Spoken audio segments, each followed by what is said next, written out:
don't mind, but we had another guest, Stephanie Rivera, who's a 22-year-old student from Rutgers University. She is arriving tonight at 10:30 at the airport, and I guess she's going, besides to look at the board downstairs, she's going to be presenting at 8:30 I think it's 8:30 in the morning, and so she should be a real interesting speaker. And then, just to say something about Dave, who doesn't say anything, but I just mentioned it, our current president of MAAP, did play professional baseball for the Oakland A's organization. Oh, wait. Way to go. You won't say it, but I will. Okay, now, back a few months, we were having a conference, no, it was a legislative meeting, in a MAAP legislative meeting. We have various committees. And I got real angry at the word achievement gap, because I think that's narrowing stuff. I think that's all everybody talks about in television and newspaper. They don't talk about each kid. And Wayne Jennings mentioned, there is people that are talking about widening the achievement gap. And I said, yeah, I did read something on that. And we were trying to search who was the author who kind of penned that. And it turned out Wayne said he did the research, and he said it was Lynn Stoddard. I discovered he was in Salt Lake City. Discovered he was an elementary teacher and principal, combined, I believe, for 36 years. He's written 4 books, and we got to figure out a way for people to purchase this one. It's called Educating for Human Greatness. I've read it, and we have 2 copies, and I guess we'll put it around, send them around. Lynn is from Farmington, Utah, which is, he flew out of Salt Lake City, and he said, geez, the weather's bad, maybe we should fly out tomorrow. No, the weather's bad, you can't fly out tomorrow. Probably you'll stick around until Friday, whether he likes it or not. Tomorrow will be bad, so please welcome Lynn Stoddard. Yeah. Bill didn't tell me what the uniform was. I thought, well, I should have worn my sweatshirt and sweatpants. And I thought, well, the best I can do is at least take my coat off. So I'm trying to get closer to the proper dress for this occasion. And I noticed most of you didn't accept my invitation to come down closer. So let's see, what am I going to say about that? I was going to stand down there and move around because I like to be closer to the people I talk to. So you back in the back with binoculars, good luck. And then if I get down there and start wandering around, I hope you'll forgive me that you might not be able to hear me. I'll really try to make you hear. Sometimes I forget what I'm saying. I hope I don't offend anybody. Those 2 books that Bill held up, let me just say something about Bill. How many were in his session just a few minutes ago? Can you believe the passion of that man? Oh, I love that. I hope I can convey some of that with what I'm about to tell you today. I'm here and privileged and honored to be able to tell you about a different kind of perspective for education, a totally different view of it, called Educating for Human Greatness. So I hope you can take off your conventional education glasses and try to see and hear through inventing a new system. The Educating for Human Greatness idea started in 1975 with some teachers at Hillfield Elementary School, where I was principal at the time. It's a kind of a, most of the people that attend the school, their parents are in the Air Force. We had about 80% in the Air Force and 20% civilians right across the street.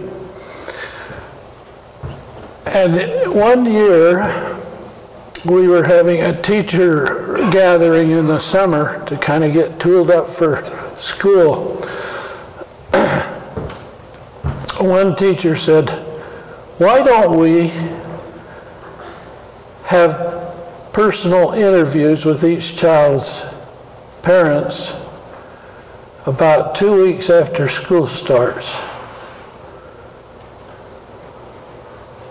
Some of the teachers asked, "Well, why? What's that all about?" And she explained that if we have the students for a couple of weeks, and then interview the parents, we can see the child through the parents' eyes.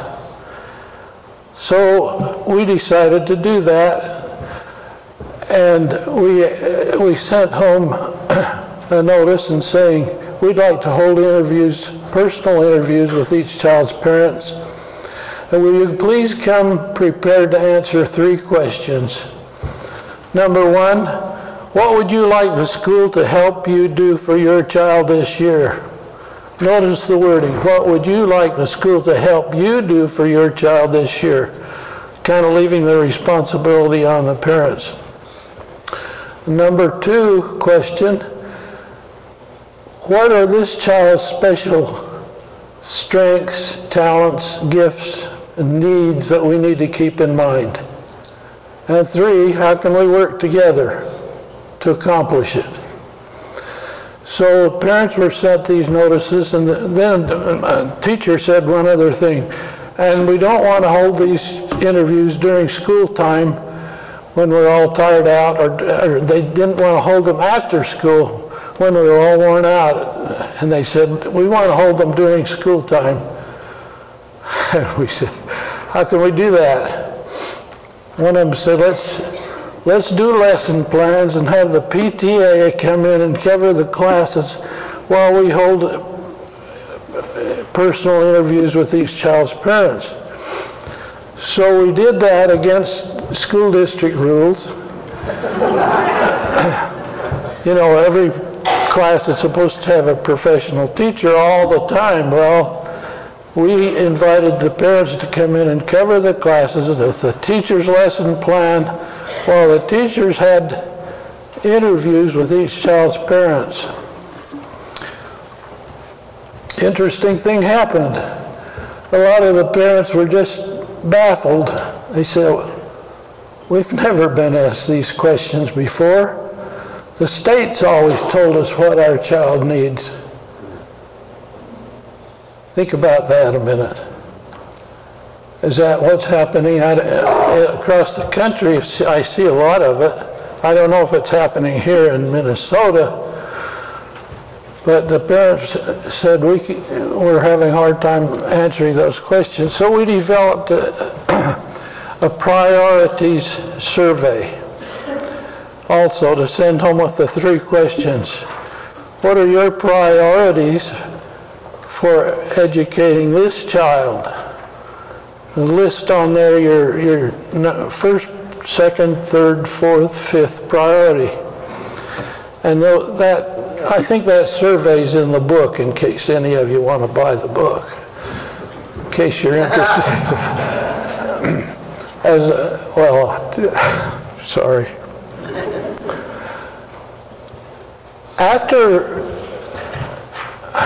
I better say, after about 2 or 3 years of doing this, with having the interviews and having the parents fill out the priorities survey, a pattern started to emerge. And that's what happened. That's what led to the development of this new idea in education that I'm going to tell you about. The pattern that emerged was the number 1 thing that parents wanted for their children treat my child like an individual person and develop his own unique talents and gifts. That was the number one need. And the second and third needs were kind of alternated, but nearly everybody asked us to help my child fall in love with learning. And the last one, help my child learn how to get along with others. And then there was a fourth one that came in ahead of subject matter content, and that was help my child learn how to work. Later on, we called these those first three priorities, we called them identity, help my child learn who he is. Second, inquiry, help my child learn how to learn. And third, interaction, help my child learn how to communicate with other people and get along with them.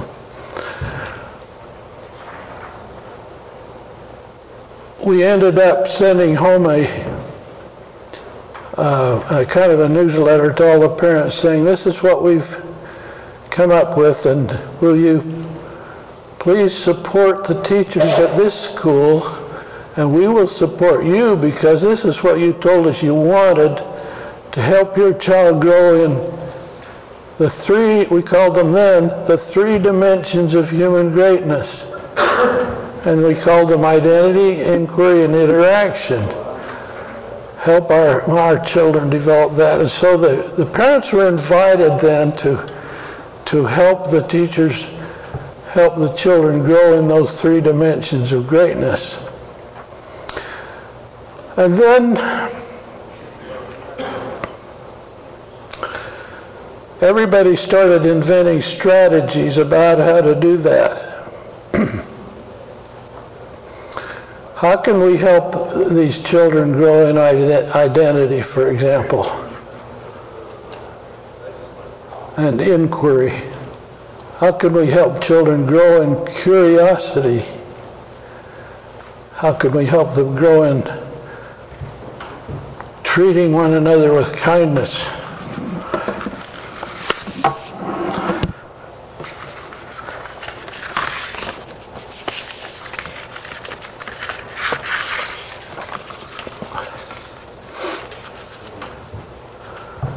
One of the strategies that was invented by some 4th grade students, because they were all in on the process of this. And one day, 3 4th graders showed up at my office before school started in the morning and said, Mr. Stoddard, can we make an announcement on the public address system? I said, oh, what about? They said, we want to start a school's post office. Oh, really? Yeah, we want to have a letter drop box outside the office and invite everybody to write letters to other students in the school and mail them here at the school post office. Well, I gave them permission to make the announcement, so this little boy said, everybody attention, hear this, we want to start something in our school.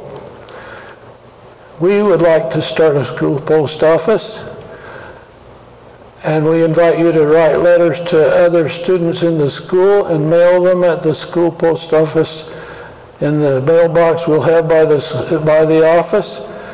And every day we will pick up those letters and distribute them to the ones you've written to. What do you think happened? Any ideas?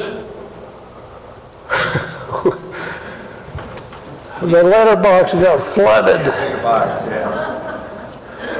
All of a sudden, kids were writing without being assigned to write. They were writing letters to each other. And by that time we said, well, we better make sure that kindergarten and first graders can read what you've written. So be sure and write in your very best manuscript writing if you're writing to a friend in first or second or kindergarten or first grade. And so we started off, and all of a sudden let me see how I can tell this.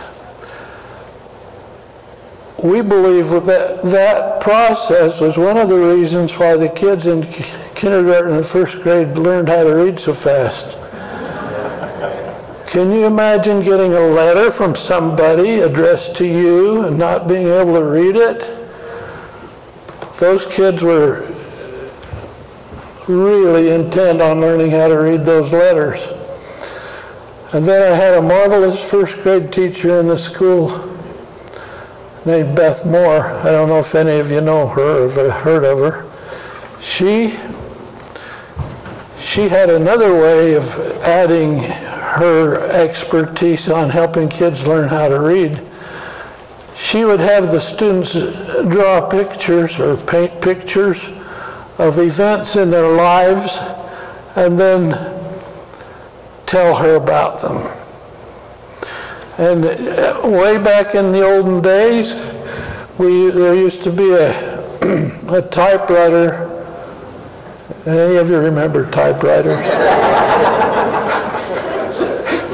She had a typewriter with a big carriage, and it had big keys on it. So they would tell her about their picture. This is my dog, this is my family camping at the lake, or this is whatever. She would type that on the bottom of their pictures. Those kids learned how to read by reading their own words. Can you think of a better way to teach children how to read than having them read their own words? And the process of composing letters to other students in the school also contributed to that same effort.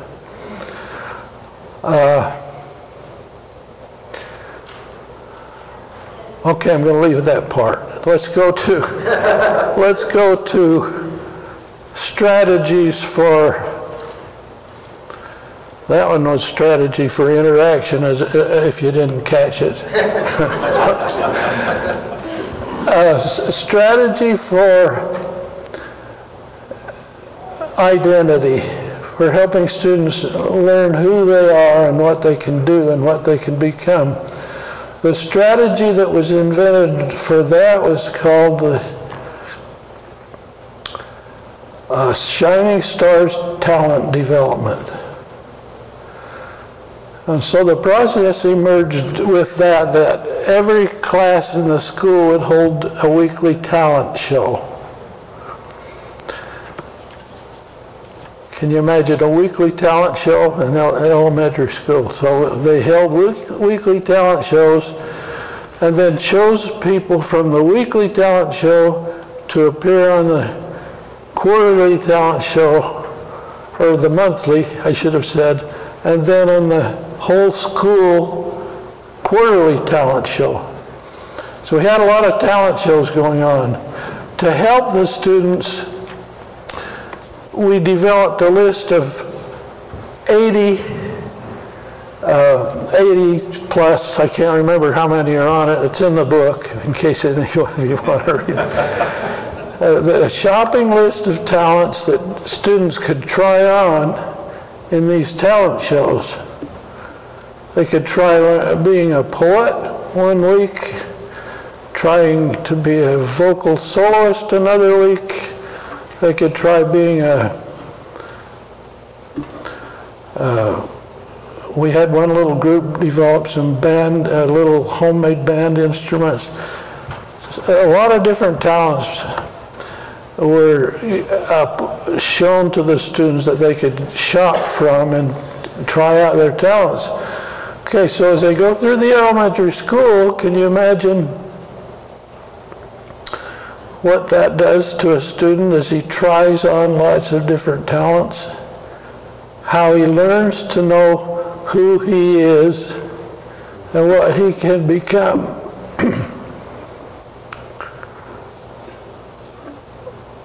While all this was going on, in about over a 3-year period, we had how do I call it? A very big increase in crime in Davis County. When I started teaching in Davis County, in the 3 rooms in the 3 rooms in the top of the courthouse were the school district offices where the administrators were. 3 rooms. Guess how many rooms there are to house the administration now in Davis County School District? 3 large buildings and a part of another building. Well, now, the other thing that happened during this same period, and I don't know if they're related, you think about it and see if you think they are. Davis, the jail in Farmington was housed in the basement of the courthouse. 6 or 7 jail cells. All of a sudden they needed room for a lot more prisoners, so they built a new jail. About 200 beds, 150, I can't remember, right next to the courthouse. And then, 3 or 4 years later, they said, we need a larger jail. So they built a 400-bed jailhouse close down across the freeway from that one. So now we have one of the largest jails maybe in the country. I don't know. It's a big one. Lots of prisoners. So we started thinking in what we were doing in our classrooms. What can we do to help every child aspire to be a contributor and not a burden to society? So that became the major goal of the school, to help every child discover their reasons for existing to be a contributor to society. Now, part of that idea came from a man named John Strelecki, and you might want to read his book. It's called The Why Cafe. Any of you have read it? A marvelous book where he helps people discover their reasons for existing. Now that reminds me of you'll wonder why I'm rambling around up here.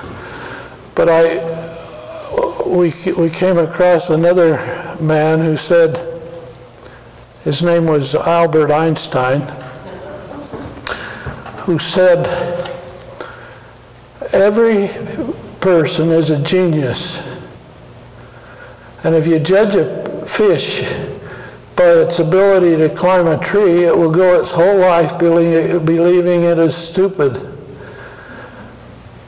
How does that apply to what we do in education? How many kids go their whole lives believing they're stupid because they got low scores in reading and math, the main things that are more important to our society?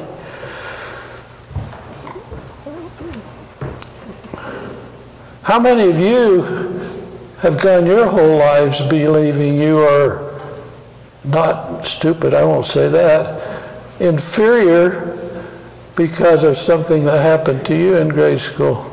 I won't ask you to show your hands. But what would happen in our schools if the #1 goal of our schools and purpose was to help every child aspire to be a contributor rather than a burden to society? What would happen to the jails? what a simple, isn't that kind of a simple change that we could make? Our number one goal is not student achievement in curriculum. Our number one goal is to help every child learn who he is and what he can do to become a contributor to society. That's the identity part. Okay, now one more strategy that was invented that I want to tell you about, called the Great Brain Project. Students were invited to become specialists, experts, masterminds, or geniuses in a topic of their choice. They would choose what they wanted to study in great depth. And we kind of invented another idea along with it, that kids would not be assigned homework. They would be invited to do home study. So that's, we thought, homework? Who likes to go home to work? So if the kids choose a topic and then study it in great depth over a period of time to see if they want to be a specialist, expert, mastermind, or genius, and they could choose how high up the ladder they went. Some would go all the way to genius. I'll talk about that tomorrow morning in our follow-up session. I want to go into more depth on that great brain idea. But we had kids do some amazing things. One little boy sold greeting cards around the neighborhood to earn money for a telescope that he could use in studying the moon. So he finally earned enough money to buy the telescope and made the purchase. And then for several weeks he would observe the moon and draw pictures of it, of the phases of it. This was a fourth grader. In his Great Brain report, he had pictures that he had drawn, and they were plastered all the way around the room, of the moon and its phases. He knew every crater. He knew when each crater would show, and as he drew those pictures. And then he invited kids to come look through his telescope when he gave his Great Brain report.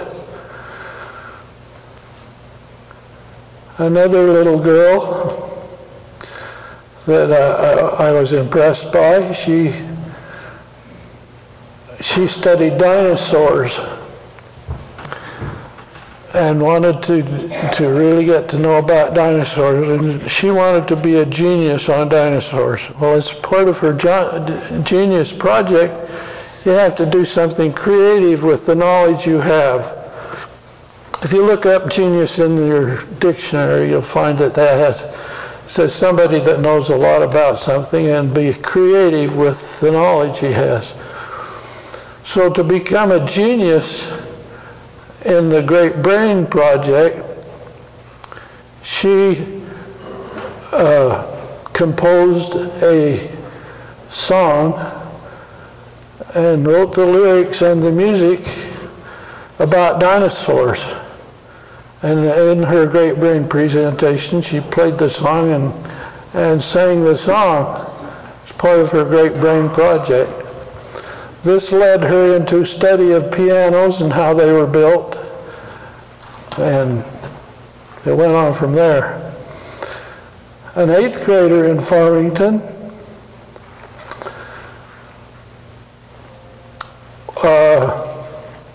refused to do the assignments his band teacher gave him. He didn't want to practice on his instrument at home. So he got a D, and it was on his way to getting another D the next term, and then the teacher found out what he was doing. In his time, instead of practicing on his instrument, he composed a piece for a full orchestra, woodwinds, strings, brass, and percussion. And it was so good they chose it to be played in the State Music Educators Conference.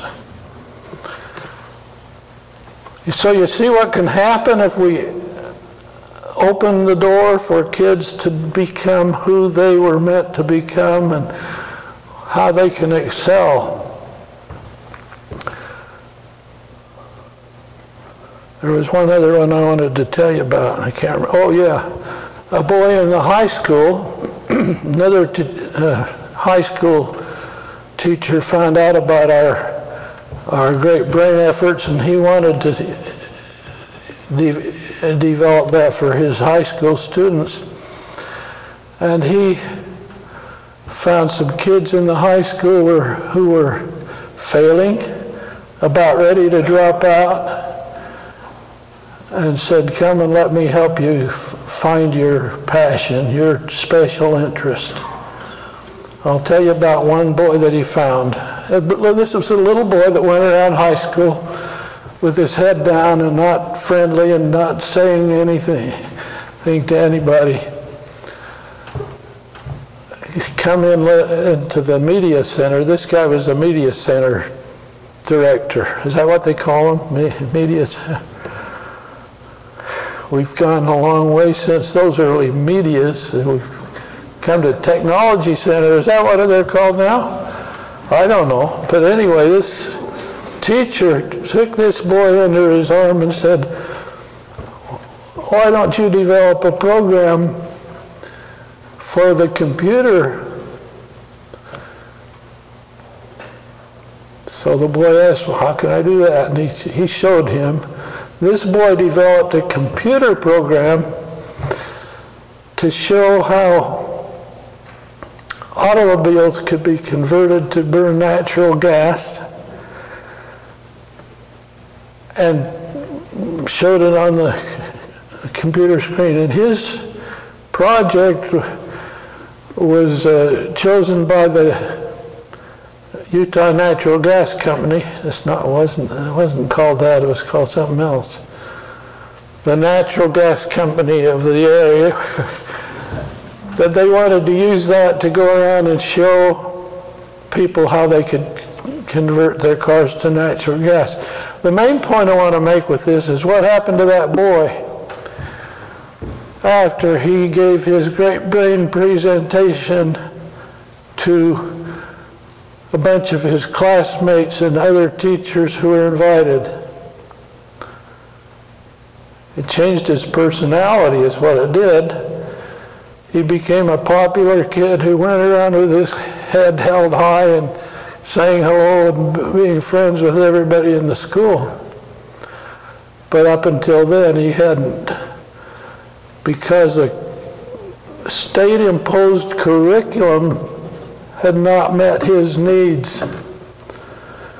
How many kids are there in the schools that we have today that the state-imposed Common Core tries to make every kid standard and alike in knowledge and skills instead of helping them become who they were meant to become?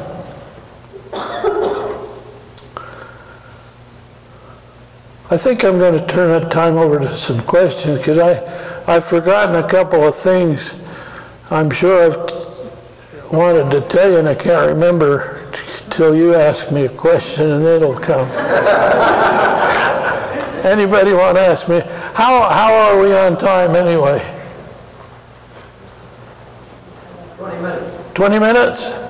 Good time to start questions. Anybody want to ask one or more?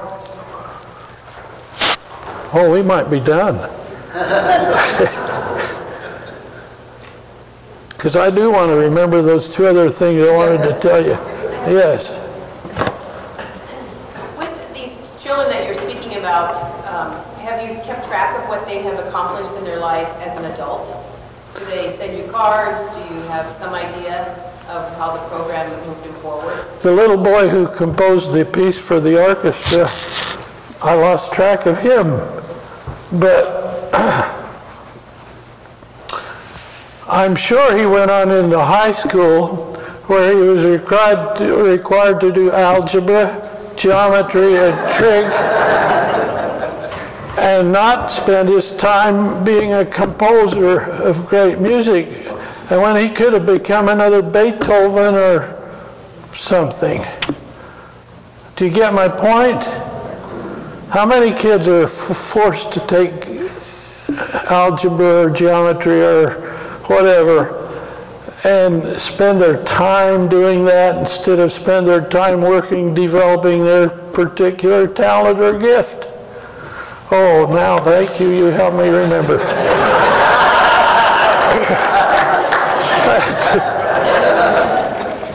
You can't, those who are in the way back, pretend you can see this picture. Here is a picture of a young man who was born without limbs, born without arms and legs. And he wrote a book called Life Without Limits. Think of that title, Life Without Limits. For the first years of his life, he was so discouraged. No arms and no limbs. He had one little stub of one little foot coming out of the bottom of his body, and that's all he had. But he finally said, I prayed and I found out what God wanted me to do. God wanted me to be a contributor to this world. He said in his book, as long as you are breathing, you have a contribution to make. Can you think of all of us with arms and legs and hands and everything? This guy, do you want to pass it around? I want it back though. Some of you may have seen him on television. Have you seen any of you? Yeah. Climbing a ladder to dive off of a diving board, and then swimming. And he does water skiing. You almost can't name anything, something that he couldn't do. So, what would our schools be like if we decided to help every student aspire to be a contributor to society? How would they have to change? Have you thought about that? Would we give them a common core curriculum and make sure they're all alike in knowledge and skills?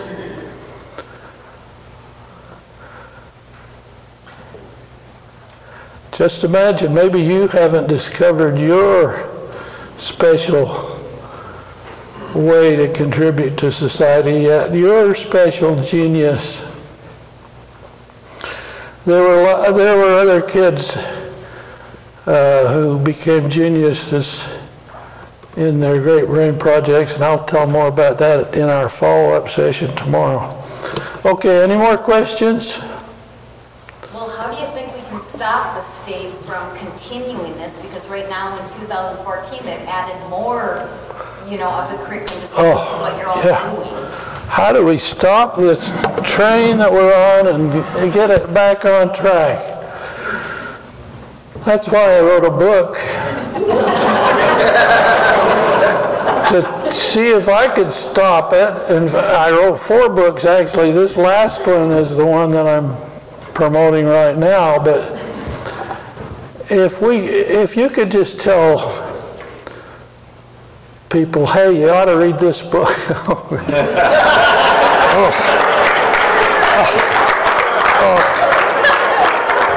we'll definitely be doing that, but what else? John Strzelecki said, that's the other guy that I told you about, who said, find your reason to exist, the one that wrote The Why Cafe. He said, find your why person. Find your person who wants to take what you have and run with it. And I don't know if any of you are my why person. I hope someone in here, I think Bill's one already, understands me. There are too many people that don't understand the main idea of educating for greatness is that curriculum, student achievement in curriculum is not the goal. Curriculum is a means or a tool of helping kids discover their individual greatness.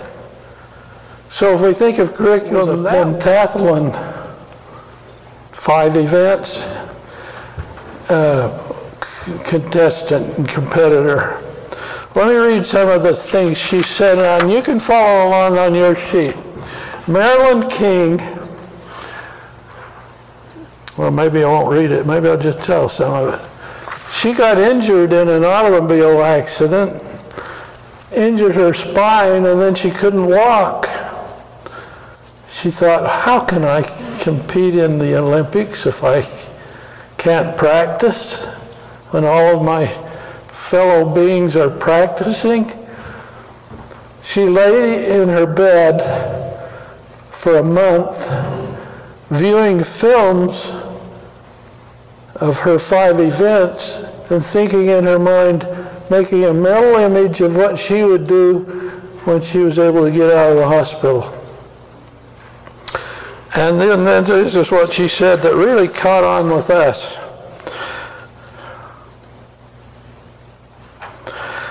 Down at the bottom, we know that in order to accomplish any lofty goal, you must have a crystal clear image of that goal and keep it uppermost in your mind. We know that by maintaining that image, the how-to steps necessary for the realization of the goal will begin to emerge spontaneously. If you maintain the image, keep in mind what you want to accomplish. If you tell your brain, focus on that. If you can't do that, the ideas will never emerge and you will never do it. Clearly, the first step to any achievement is dare to imagine that you can do it. Aren't those inspiring words from a lady? She tells further on the paper, if you're lucky enough to get one, by sitting down front, that she interviewed a bunch of athletes and Olympians to find out what they attributed their success to, because she said, I just had ordinary, slightly above average physical talents. And so she held some retreats and interviewed people to ask them what they gave the credit to for their amazing accomplishments, even though most of them were just ordinary physically. And she said the largest category was the mental. She said they gave credit to their ability to have a passion and focus on their goal. And then at the end she said, and it really helped a lot of parents, would tell their kids, you can do anything you want to do if you're passionate and persistent. So Marilyn King was one of our heroes and helped us cement this idea of educating for human greatness. I told you about 3 dimensions of greatness. Since then, some other people have found out about it and they've helped me add 4 more dimensions.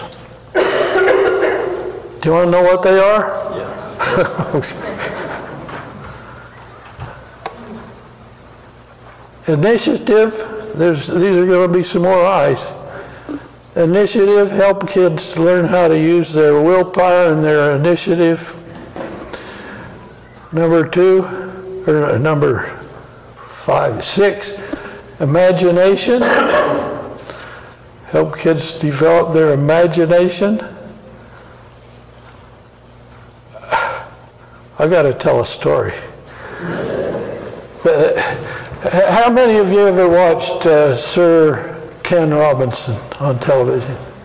All right, you know his favorite story? May I tell it quick? We're going to go over time. Is that all right? Somebody told me I could go a little over time. He said a teacher was teaching her little children in third grade or something, and said they were drawing pictures.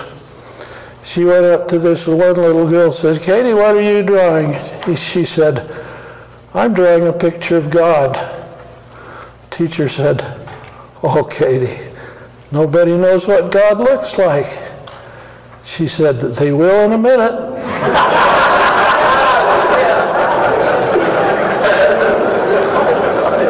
Don't we want to give every child that kind of a feeling that they can do things? I just think that we need to change our system of public education so that ideas like educating for human greatness can get in there and make a difference. I can't tell you, we hung up in the Great Brain Hall of Fame hundreds of pictures of students who had become great brains. And once it caught on, it just really started mushrooming. And so they did so. You can't believe what amazing things they did. I could tell you many stories. You'll have to read the book, and then you can find out what some others are. But if we release the potential of human beings and have our goal to help people become what they were meant to become, rather than making them all fit a certain pattern as prescribed by the state or the federal government, we'll start a revolution. Any last questions? I'm done. Sir? Yes. I'm trying to remember a time where right now you got Bill Gates, Rupert Murdoch, Mark Zuckerberg. They're spending their billions of dollars trying to fix us. Yeah. Has that ever happened before? I can't remember really powerful, rich people coming in and telling us, you got to do your job differently. Is this something new? I think it's new. I can't remember back in it. Thank you for giving me credit for being able to remember way back. But I can't remember. Ford tried to do the same thing. What? Henry Ford tried to do the same Henry Ford? He would go to people's houses and make sure they're brushing their teeth. Oh yeah, I remember when Henry Ford, well.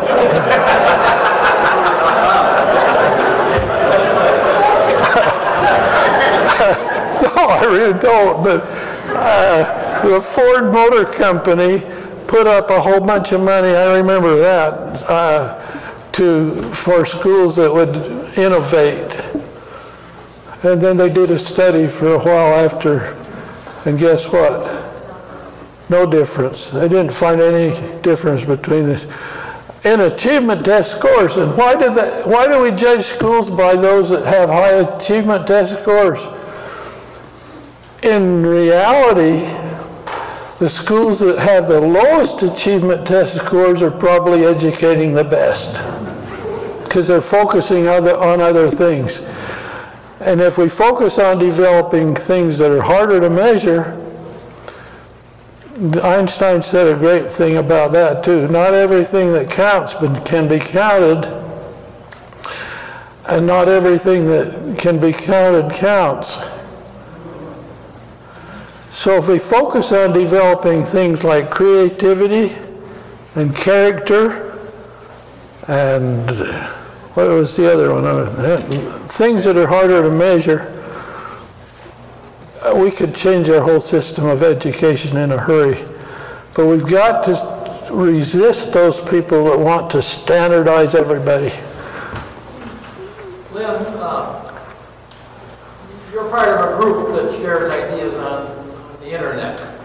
I don't remember the name of the group, but I'm on that list too. Okay. Is that open to others? And I mean, what's the hope of that? And Oh, yeah, it's very pessimistic. Not very hopeful. Things are, we're in a terrible time right now.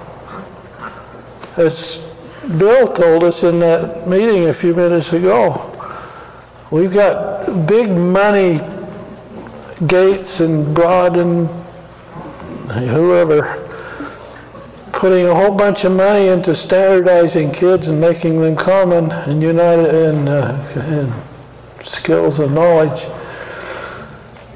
It's a hard thing to fight money. How do you fight money? With the truth. Truth.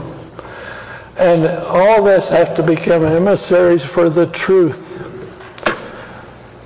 And show your greatness that you want to be a contributor to society in your own special way. Thanks for coming and listening to me.